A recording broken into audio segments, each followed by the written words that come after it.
Sherzaka nima? Kachopa degan, kachopa hamma taniydi. Mana 10 kilovatlik DIA inverter qo'ydik. Panellar tepada. Yangi Nishon shahriga qo'ydik. 10 kilovatlik hozir norma. Ishlab turibdi. Ishlash jarayonida mana norma turibdi.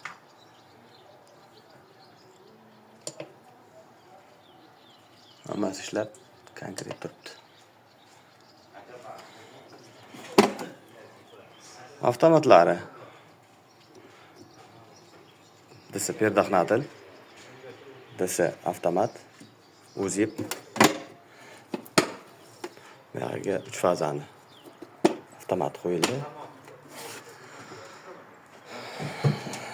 O'rnatish chotki.